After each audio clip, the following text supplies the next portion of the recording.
Hi, everybody. Welcome to Mark's Backyard Birds. Today we're talking about another of Mark's favorites. And the topic today is open tray feeders. Now, open tray feeders, a lot of people like them and a lot of people don't like them. So we're going to talk about the pros and cons of feeding them and ways that you can actually improve them, maybe get over some of those negatives of them that make you like them even more. So why do birds like them? The real positives for them is birds feel safe whenever you're talking about an open tray. Let's grab this one. This is a 12 by 12. And I've always talked about cardinals and how they like to feed on flat surfaces and larger birds, the birds that naturally feed on the ground like juncos. They love open trays or big trays on a tube feeder or something because they feel safest on the ground, the feet on the flat surfaces. So these automatically are great attractants to birds like cardinals. And I've often heard them called cardinal trays, and that's not a bad name for them. But so birds can, and they don't exclude anybody. I call them the bird friendliest feeders because any bird can feed from here. Maybe not a wild turkey, but your bird feeder birds certainly can zip in and out and get seed, and they can feed there. And why do they like to feed like that in a tray like this? Because of visibility. They can see all around. In a hopper type feeders, there's blind spots. When the birds are there feeding, they can't see in all directions. Where open trays, they can. So, and when you're a bright red bird like a cardinal, being able to see and watch for predators is really important to you. So that's one of the reasons why they are very, very popular. Now, what are the negatives though? Why do people shy away from them? One, they don't hold a lot of seed. A hopper has a hopper, and so you don't have to fill it as often.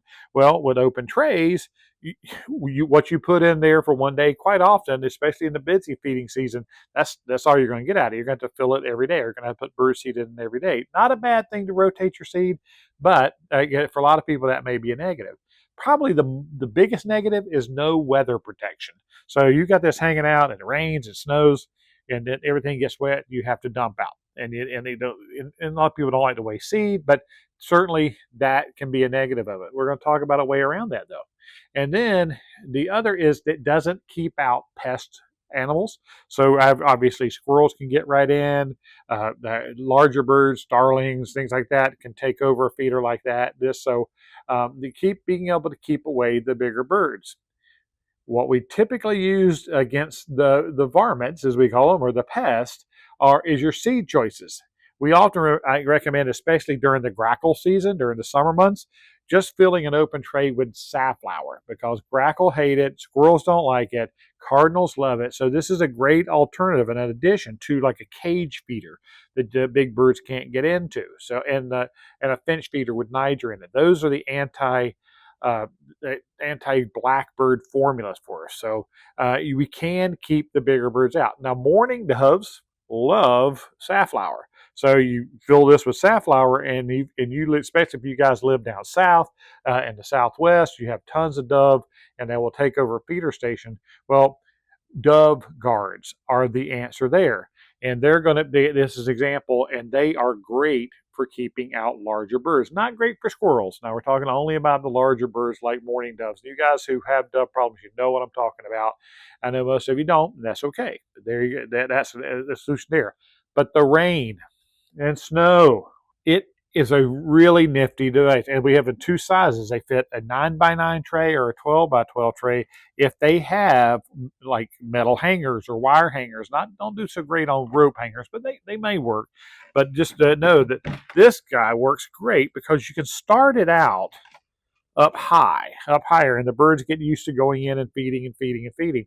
And then the snow and ice season gets bad, you can lower that hood back down, and the birds will fly in here once they know the food's there and how to get to it. They'll use it, and this is a great idea for keeping out the harsh weather. So the other type of hood are just a more traditional hood, and there are many sizes of these. This is the largest hood, which works well with the 12 by 12 tray, but we also have smaller hoods that work with the small trays or the 9 by 9s. Those great at keeping out the weather. So if you're shy, if you don't want to use the trays because of the weather threat, you can add a hood, and that really helps things out. It helps keeps the seed dry.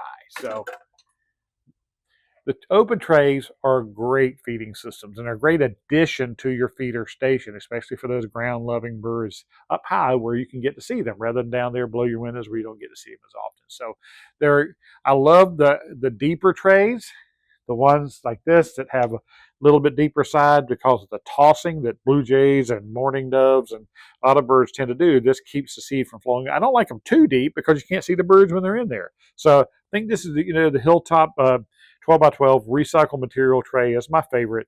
I think it's the total package when it comes to uh, the open tray feeders, and they'll last forever. These guys, they're made of that recycled milk jug material. They're really, really durable, and so we have them for a long time. It's a great idea for a program. I'm glad you suggested that. And please send in more ideas for programs and check that description below because that's where we put in links for all of these products. If you're interested and want to take a closer look at them, we'll have the links in the description below.